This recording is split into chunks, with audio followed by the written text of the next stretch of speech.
o versículo é o de número 39. Aleluia. Versículo de número 39 do capítulo 22 Glória a Deus, do Evangelho, segundo escreveu Lucas, louvado seja Deus. Eu quero assim já agradecer a Deus hoje pela manhã. Estivemos orando aqui de 7 até as 8, na consagração. E após nós tivemos aí o café da manhã, que hoje foi bem participado, graças a Deus. glória a Deus. E após o café da manhã nós ainda tivemos a escola bíblica também, que foi bem participado. Agora na escola bíblica, as mulheres estão perdendo, filho. Nós tínhamos só duas. Tinha uma jovem, que era a jovem Vitória, e tinha a esposa do operador Dimas, a irmã Ellen. Mas nós tínhamos bem, quantos homens eram, vocês lembram? Tinha bem uns 15 homens, sei lá. Eu digo, meu Deus, sempre quando tem 2 homens tem 5 mulheres. E aqui está o contrário. Eita Jesus, mas é isso mesmo. Nós estamos voltando aí com as campanhas nos lares. E felizmente ou infelizmente, eu não sei o que eu diga, a gente vai aprender, porque essa revista é sobre evangelização. Então, para a gente aprender a se expressar melhor no meio da rua, para a gente saber alcançar melhor as pessoas. Os irmãos que vierem para a escola dominical, com certeza irão ter muito mais facilidade do que aqueles que não virão. Porque a gente vai para o meio da rua se expor a todo tipo de ouvido, né? E hoje os crentes, por falta de vigilância, hoje os crentes são tidos como os pastores são ladrões e os crentes são, eu não sei nem o que eles dizem, né? Eu cheguei para lavar meu carrinho ali outro dia, aí o dono do Lava Jato disse assim: pastor, o senhor está sabendo, o pastor aqui se dá onde aqui, parte não sei o que, não estou não. E o senhor está sabendo também o daqui do Grande Lisboa, eu também não estou não. Aí contou lá umas barbaridades lá. E ele disse: eu estava indo às igrejas com a minha esposa, mas agora ele vai no pé na frente e outro atrás.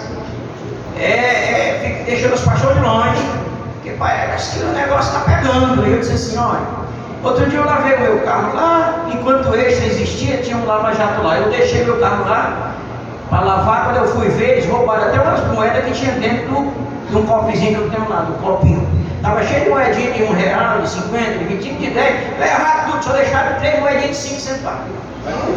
Eu tinha deixado um par de sandália dentro também, levaram também. E eu disse, nunca mais eu vou deixar meu carro para lavar aqui. Mas eu vim lavar aqui, e aqui eu tenho certeza que se eu deixar ouro em pó dentro desse carro, você rouba? Ele disse: eu me livre, pastor. Aqui nós temos respeito pelos nossos clientes, sei o quê. O Nonato disse lá, o rapaz trabalha com ele. Eu outro dia achei que foi 2.000 e tanto dentro de um carro de uma senhora, e eu devolvi direitinho para ela. Eu digo: então, todos os lava-jatos são ladrão? Então todos os pastores também são não. Todos os pastores são também. Então a gente precisa, irmãos, vigiar um pouquinho, porque as pessoas pensam que a gente não tem mais valor. Mas a gente não tem valor para o mundo, graças a Deus, porque o mundo não deu valor a Jesus. Enquanto alguém não dá valor a Jesus, não dá valor a nós também. Meu Deus! Jesus, nas suas últimas instruções, ele deixou isso bem claro. Ah, meu Deus, o aluno não será melhor do que o seu professor, e nem também o seu servo melhor do que o seu Senhor. Se fizeram comigo, vão fazer com vocês. Chamaram Jesus de barrão, chamaram Jesus de enrolão, falso profeta, expulsando demônio por Beelzebul, disseram tudo que não prestava para Jesus. Mas Jesus permaneceu firme porque ele sabia qual era a missão que ele tinha para cumprir na terra. Se você também sabe qual é a sua missão, não se escandalize com nada. Veja Jesus e siga ele, e você será uma bênção nas mãos de Deus. Você será uma bênção nas mãos de Deus, se você deixar Deus trabalhar na sua vida. Eu tenho dito lá em casa, digo por onde eu ando. Quem quiser ir para o céu, vamos embora. Quem não quiser, fica para trás. É daqui para o céu. Daqui para lá. Oh, glória! Se dá Jesus não ter certeza do céu, tem que buscar Deus para ti. Quem já encontrou, diga amém. Amém. Evangelho de Mateus. Muito bem. A gente tem uma deficiência imensa de esquecer das coisas.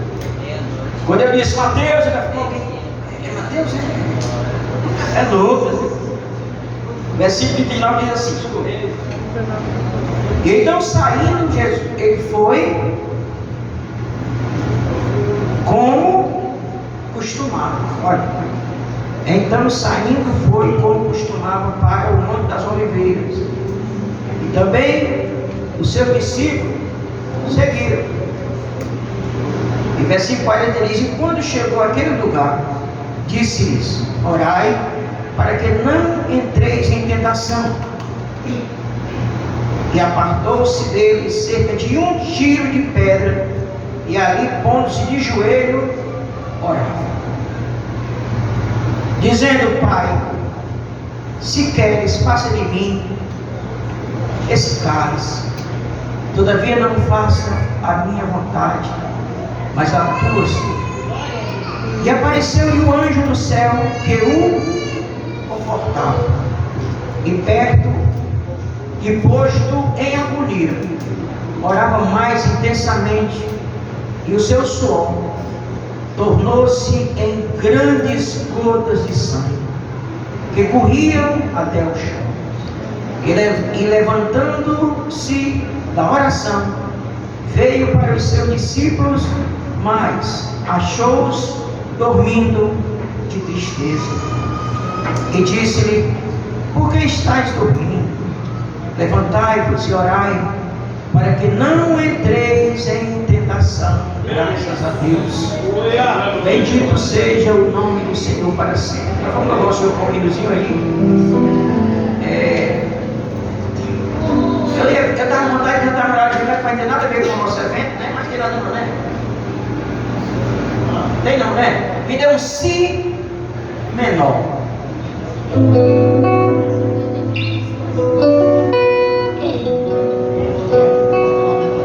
Glória a Deus. Eu acho que é para você que agradecer. Amém? Pode ser? Botar aí uma nota? Si menor. Parei a pensar e que o crime não compensa, melhor deixar.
Eu estava ouvindo esse hino sexta-feira à noite. Sexta-feira à noite, estava ouvindo ele. Deu vontade de louvar o Senhor. Meus amados irmãos, Aleluia, Deus. nós estamos hoje aqui para trazer à memória o que o nosso Jesus fez por nós. Lá no livro do Êxodo,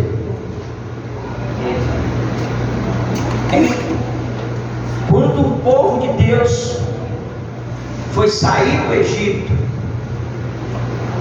o Senhor instituiu uma coisa que ficaria na memória de todos vocês. E Deus constituiu aquele assunto, e eles teriam que passar de geração em geração. Era uma coisa chamada a Páscoa.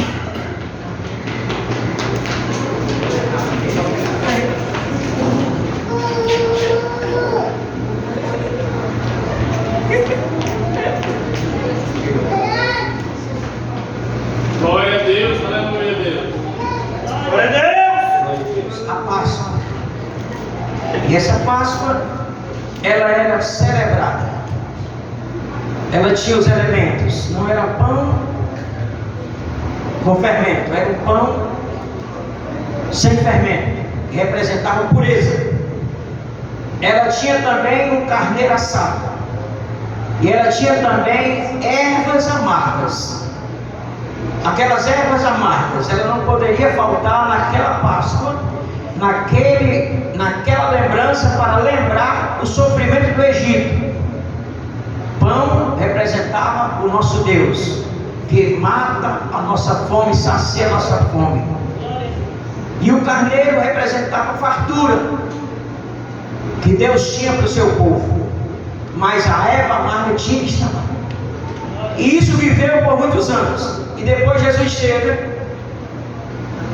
E aqui, nesse capítulo 22, o Senhor Jesus une-se com os seus discípulos. E vem aqui no versículo de número 7 a seguir, diz no versículo 7, na parte B, que importava sacrificar a Páscoa. Isso era como um sacrifício que Israel nunca poderia esquecer.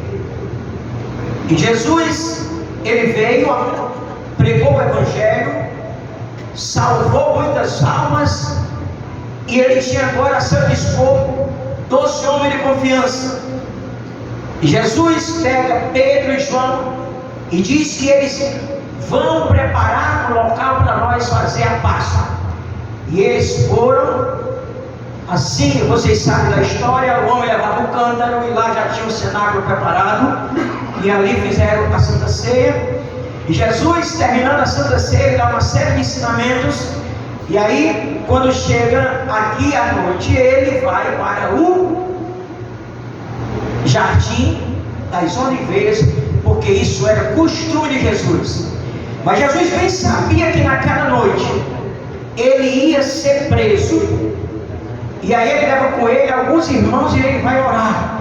E Jesus começa a orar intensamente. O Filho de Deus agora estava se colocando no lugar de nós. E ele começa a orar intensamente, ao ponto de suar. Mas ele suava tanto, mas tanto, que seu suor começou a se transformar em grandes gotas de sangue que escorriam pelo chão. Só Lucas narra esse assunto porque Lucas era médico. E Lucas escreveu o Evangelho, ele não era apóstolo, mas ele era um homem altamente sábio na ciência. Ele era um homem altamente também sábio na medicina. E ele minuciosamente ele fez relato de tudo que Jesus fez, porque ele queria explicar isso com detalhe. E ele começou a explicar sobre esse assunto, que Jesus estava suando tanto que o seu suor estava agora se transformando em grandes gotas de sangue. oração de Jesus era: Senhor, Pai, se queres, passa de mim esse cálice. Todavia, não seja feita a minha vontade, mas a tua vontade, Senhor. Jesus sabia que ele veio para uma missão que não era possível para qualquer um. Essa missão era impossível para todos os homens da terra, para todos que habitavam no céu, para todos que habitavam embaixo da terra, porque não tinha ninguém que pudesse cumprir esta missão se não fosse o próprio Jesus, que foi nascido, criado, cresceu para essa missão, e ele bem sabia que esta missão pertencia a ele fazer e não podia desviar para outro. Aleluia, Deus. Obrigado, Senhor. Se nós for para os religiosos, não tem como comparar. Tem muita multidão que serve Maomé e segue ele, mas ele não podia nem talvez 10% do que Jesus passou. Tem muita gente seguindo também Charles. Charles. Ele tem 3 nomes. Ninguém sabe? Pronto. Charles Russo, vamos chamar ele. Tem uma multidão seguindo ele. Tem uma multidão seguindo ele. Mas esse também não pagou um centavo pela salvação de ninguém. Tem gente seguindo também José Smith. Tem gente seguindo William, que criou uma seita também que muita gente seguiu. Enfim, se eu tivesse que falar aqui, eu ia passar a noite falando, mas ninguém desses pagou um centavo da salvação de ninguém. Ninguém pode ser salvo por isso. Se eu for para o lado humano, existiu há um tempo atrás aí, um homem chamado Rei do rock. Mas esse morreu também, e os seus seguidores já nem lembram mais. Houve o rei do pop, que também já morreu.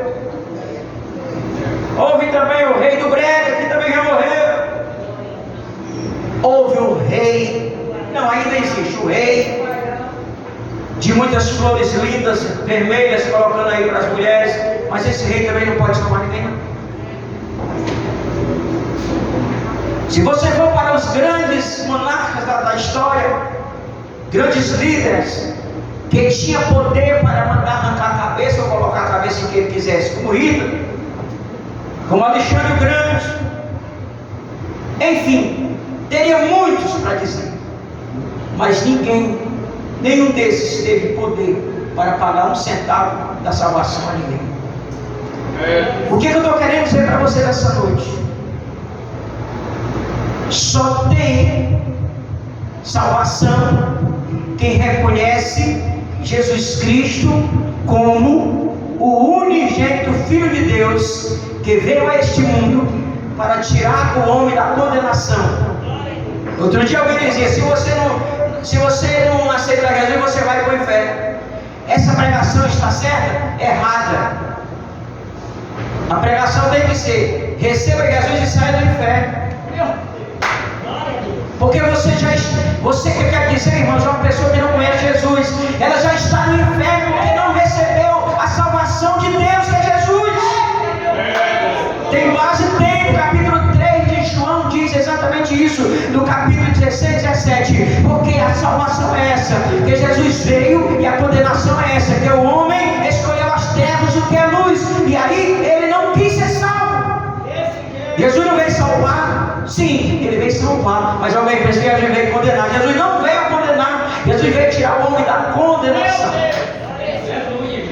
E Jesus, irmãos, agora passa por toda essa agonia, e já era noite, e Jesus também sabia que enquanto ele orava ali, um dos seus apóstolos estava indo entregá-lo a ele.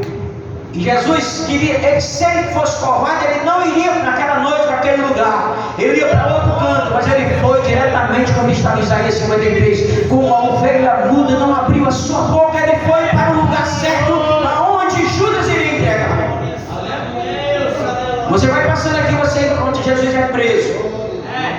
Mas antes de ele ser preso, Judas chega todo carinhoso, com o carinho do diabo, e beija Jesus. E Jesus disse: Judas, com um beijo, tu vem me entregar, tu me trai com um beijo.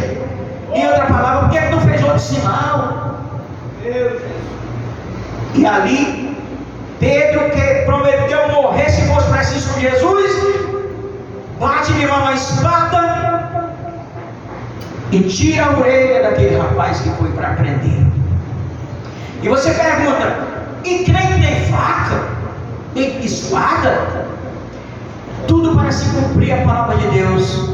Mas atrás um pouquinho você vê Jesus dizendo assim, quando ele vai para o Getsemane, ele diz: alguém tem alguma arma por aí? Porque está escrito que eu vou ser entregue para ser preso em meio aos malfeitores. Então se façam de malfeitor. Alguém não tem alguma coisa aí? Venda a sua capa, compre uma espada, alguma coisa. Aí alguém diz assim: aqui tem 2 espadas. Ele diz: chega, só 2 espadas tá bom demais. Então Pedro estava com uma. Pedro saca da espada, corta a orelha, e Jesus vai lá e conserta de novo na mesma hora. E naquele momento que Jesus conserta a orelha, Jesus é preso e agora é levado para um certo local. E agora Jesus vai, por aqueles soldados, vai ser à noite zombado, o resto da noite zombado por os soldados 63 a seguir. Diz que, e os homens que prenderam Jesus zombavam dele, ferindo na cara dele e vedando-lhe os olhos, colocaram uma veda nos olhos e disseram assim para Jesus: agora profetiza, quem é que está te ferindo, quem é que está te batendo, profetiza. Irmãos, isso é uma humilhação muito grande. Crente, precisamos nós olhar melhor para este ato que Jesus fez por nós. E Jesus era de boca fechada, não dizia nada. E outros, muitos coisas diziam contra ele, isto é, amaldiçoando. Tu que fez tanta coisa, tu aqui está preso, tu não tem mais jeito, tu é um enganador mesmo, tu fez por merecer. E Jesus só paradinho ali. O dia amanhece e aqui diz que ele agora vai ser julgado pelo sinédrio dos fariseus. E ali, logo ali, já estavam se juntando com eles ali o povo, os anciões, os principais sacerdotes, os escribas, e conduziram ali para o conselho. E Jesus agora está diante de um conselho, levado pela ignorância, levado pelo ódio e a inveja. E Jesus estava ali com uma ovelha muda, não abria nem a boca. E aquele homem pergunta: vós, no versículo 70 ele diz: e disseram todos: és tu filho de Deus? E ele diz: vocês é quem dizem. E aí disseram: ele está dizendo que é filho de Deus, então leva ele agora, porque nós não podemos matar ele nem condenar, leva ele agora à presença de Pilatos. Veja bem, Jesus vem da Santa Ceia, da última Páscoa, ele faz a Santa Ceia, ele vem para o jardim dos Getsemane, agora ele vai ser preso, agora passa a noite sendo humilhado, e agora vai para a frente de um tribunal que o acusa de coisa que ele não fez. Mas Jesus estava ali, porque ele dizia com ele: eu estou passando tudo isso, mas o que me espera é a glória de Deus, é a glória muito grande. Jesus dizia para ele mesmo, ele dizia: eu estou passando isso, mas eu irei vencer, porque eu confio no Pai que me deu esta missão. E ele continuou firme, louvado seja Deus. E ele chega perante Pilatos, e Pilatos vê aquela situação e diz: eu não acho nenhuma culpa deste homem. Esse homem é o quê? Ele é judeu ou ele é galileu? E disse: ele é galileu, é da Galileia. Então eu levo isso para Herodes, porque isso não vai ser eu. Então ele passou a bola para Herodes, porque Herodes estava na jurisdição, ele era quem comandava a Galileia. E se esse homem é galileu, não é comigo, manda para ele. Quando chegou lá, que Herodes vê Jesus, Herodes se alegrou-se muito, porque ele muito ouviu falar de Jesus, e ele esperava que Jesus fizesse um milagre na frente dele, só para ele bater palma e aplaudir. Mas Jesus não fez milagre nenhum e ficou ali parado. Aleluia, Deus. E aí, quando Herodes, quando viu Jesus, no versículo 8 do 23, quando ele viu Jesus, alegrou-se demais, maravilhado, porque havia muito que desejava vê-lo, porque ouviu ouvia que ele fazia muitas coisas, então ele esperava que a gente desse algum sinal, e interrogando com muitas palavras, mas Jesus não disse nada. Aí ele zangou-se. Eu esperava que esse Jesus fizesse alguma coisa aqui na minha presença. Ele não faz nada, ele não diz nada, é um mudo, parece que não escuta o que eu digo. E mandou chicotear Jesus e disse: leve isso para Pilatos de novo, que eu não quero conversa. E levar Jesus à procura de Pilatos novamente, para ser julgado por Pilatos. E quando chega lá, Pilatos diz: quem que Herodes disse? Não, ele disse que não é com ele não. Ele não acha culpa para matar isso não. Ele deu uma chinelada nele e mandou para você de novo. Aí Pilatos, quando vê Jesus, ele começa a ficar perturbado.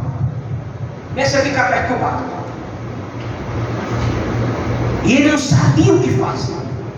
Mas a multidão em cima, todo o tempo ali, crucifica esse Jesus. Pilatos olha e diz: mas esse homem, o que ele fez para ser crucificado? E acaba que ele diz: então nesse caso eu lavo as mãos. É aquele tipo de autoridade, mas era para se cumprir a palavra de Deus. E Jesus agora é entregue para ser crucificado. E quando Jesus sai daquela situação, daquele julgamento falso, aí, como não bastasse, lá vem o seu melhor discípulo, ou o seu melhor amigo, o mais íntimo do seu círculo de amizade, que era Pedro, que dizia que estava pronto a morrer por Jesus. Quando Jesus percebe, está o amigo mais íntimo, mais chegado, mais que sempre falava com ele ali nas horas difíceis, que o que mais amava era João, mas Pedro estava sempre perto. Aí Pedro nega e todos caem fora. Agora está só Jesus e ninguém mais. Só Jesus e ninguém mais. E daqui a pouco até o Pai ia lhe desprezar. Por que Jesus ia ser desprezado pelo Pai? Porque Jesus tomou para ele os meus pecados e os teus pecados. E agora Jesus estava ali como um trapo, prestes a ir para a cruz. Quando chega de manhã, eles pegam Jesus e ele já estava debilitado de tanto sofrer. E aí pega Cirineu, Simão e manda ele levar a cruz até um certo local. E quando chega lá, Jesus vai para a cruz, mas Jesus olha para eles e diz assim: Pai, perdoe eles que não sabem o que fazem. Aleluia, Deus. Perdoe eles que não sabem o que fazem. E Jesus se posiciona ali no meio daqueles dois ladrões, que vocês sabem. Um do lado, está tudo aqui. Um do lado admira Jesus e o outro do outro lado zombava de Jesus. E um que admirava Jesus começou a repreender o outro. Hoje tem a esquerda e a direita, né, irmão? E começou a repreender. Rapaz, deixa eu dizer alguma coisa com esse homem é justo, esse homem não fez nada para estar pendurado na cruz. E nós fizemos, mas ele não, eu matei, você matou, nós roubamos. Mas esse homem aí não fez nada para estar aqui nessa cruz. E como tem você coragem de estar jogando piada, jogando uma maldição para cima desse homem? Aí olhou para Jesus olhou assim e falou: Jesus, Senhor, quando tu entrar no teu reino, se lembra de mim. Glória a Deus. Jesus olhou e disse: filho, já passou a ser filho. Hoje mesmo, aleluia, tu estás comigo na glória do Jesus até na cruz ele estava salvando ali alguém que se arrependia dos seus pecados. E Jesus começou ali aquele momento de agonia e logo ele entregou seu espírito ao Pai. E aquele soldado aquele rapaz ficou de um lado e o outro ficou do outro. E quando chega, se aproximando das 6 horas da tarde, que já ia entrar o sábado, o judeu tinha como santo, eles foram lá para matar a todos. E se eles quebrassem as pernas, eles não ficavam mais em pé, aí ele ficava sem fogo e morria. Mas quando eles chegaram para quebrar os pés de Jesus já estava morto. E eu creio que Deus disse assim: quebre a perna deles, quebre a perna deles, mas esse aqui, a partir de agora, ninguém mexe mais com ele, não. Glória a Deus. A partir desse momento, ninguém mexe mais no meu filho, porque ele já passou pela agonia que há momento que Deus vai olhar para você e vai dizer: a partir de agora você não vai mais ser, ninguém vai mais mexer com você, porque chegou a hora de eu te glorificar. Deus, ele tem esse propósito, ele glorificou o seu filho. A partir de agora eu vou já usar alguém. Chega José de Arimateia, chega o senador honrado e pega o corpo de Jesus e vai sepultar em um local que nunca encostou uma pessoa morto, porque aquele sepulcro era, o sepulcro ele era virgem, porque Jesus, irmãos, ele era santo e ele não poderia ser colocado aonde já colocaram alguém que já morreu. Jesus foi ali colocado e passou o sábado. Silêncio total. Estou trazendo a tua memória. Silêncio total. Fizeram até um hino. Silêncio. Se eu soubesse cantar isso. Havia lá no jardim. Glória a Deus. Glória a Deus. Quando Jesus, sim,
no 24, no primeiro dia da semana, que seria domingo, Jesus já não estava mais dentro daquela sepultura. Jesus já tinha ressuscitado, e as mulheres procuram ali, Jesus já não estava mais. E Jesus ressuscitando, ele chega, irmãos, agora, no primeiro dia da semana. As pessoas dizem: é o primeiro dia da semana é para trabalhar. O primeiro dia da semana fica conhecido como o dia do Senhor. Deus fez o homem, Adão, e soprou e deu a ele vida. Jesus ressuscitando no primeiro dia da semana, ele chega na presença dos seus discípulos e apóstolos e diz assim: recebam o Espírito Santo. Recebam um novo Espírito que vai fazer de vocês pessoas diferentes. Louvado seja Deus. Recebam um novo Espírito de fôlego que vocês irão fazer a diferença em todo esse mundo. Oh Deus! E ali iniciar uma nova etapa da vida humana, porque Jesus venceu a morte. Louvado seja Deus. E Paulo, expressando isso aos Coríntios, ele diz: onde é que está a morte, a tua força? Onde é que está o inferno, o teu agrilhão? Porque a força do pecado, da morte é o pecado, e o pecado é que gera morte. Mas graças a Deus que ele venceu por nós, e hoje você e eu temos como vencer o pecado, porque conhecereis a verdade.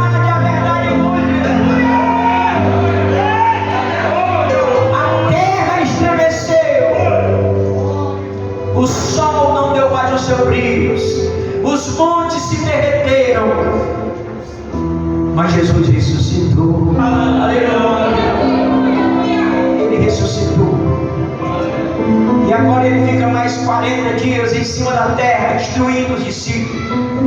E Paulo diz aqui no capítulo 15 de 1 Coríntios que ele apresentou-se a mais de 500 irmãos. E ele fez evidências. Ele teve comendo com os apóstolos. Ele teve ensinando. Ele teve caminhando no caminho de Emaús com 2 discípulos que estavam desorientados. Enfim, Jesus tem provas suficientes que ele ressuscitou dentre os mortos. O escritor aos Hebreus diz que ele é a sustentação de todas as coisas, no capítulo 1 de Hebreus. Ele é a sustentação de todas as coisas. Jesus é o Filho de Deus que pagou o preço da nossa salvação e voltou e está sentado à direita do Pai. E ele é bem maior do que os anjos, bem maior do que Moisés, o legislador da lei, e bem maior do que o sacerdote, porque ele fez um sacrifício perfeito. E hoje está aberto ao lado de Deus, esperando Deus dizer assim: filho, vai buscar a tua noiva. Louvado seja Deus. Vai buscar a tua noiva, filho, lá na terra. Porque Jesus, irmãos, ele vem buscar um povo para ser a sua noiva. Vai haver um grande casamento. Se você não sabia, prepara-te, igreja amada, para te encontrares com o Senhor teu Deus. Ele vai voltar. Jesus vai voltar para buscar a sua igreja. E ele diz: vocês fiquem nessa posição. Traga à memória tudo isso até o dia em que eu me manifestar nos ares. E Jesus vai vir buscar a sua igreja. Louvado seja o nome de Jesus. E hoje nós estamos trazendo à memória o que Jesus fez por nós. Quando você estiver passando por uma luta grande, lembre-se, você foi chamado para vencer. Se Jesus te visse como derrotado, ele não tinha nem te chamado. Porque lá em João 15:16 foi Jesus que te escolheu, não foi você os que escolheu estar aqui. Você poderá dizer: se eu venho aqui, mas eu só gosto mais dos louvores, ou então eu gosto A, eu gosto de B. Você só está aqui porque Deus te escolheu para nessa noite você também ser um daqueles que o Senhor conta com você para levar a sua palavra aqui, ali e além. Porque o id de Jesus, ele é um id imperativo. Isso quer dizer o quê? Não é se der certo, não. Jesus chama e conta com você e comigo para nós fazer a sua obra aqui na terra. Louvado seja Deus. Não importa, querido, a situação que você está passando, importa que você tenha um Deus que tem solução para todos os problemas que você possa imaginar. Muitas vezes nós estamos sem solução para os nossos problemas. É quando nós não entendemos que os nossos problemas nas mãos do Senhor Jesus não é nada. Mas se esse problema estiver nas minhas mãos, eu não vou vencer. Mas se eu colocar nas mãos de Jesus, Ele vai vencer. Porque até a morte Jesus venceu por mim.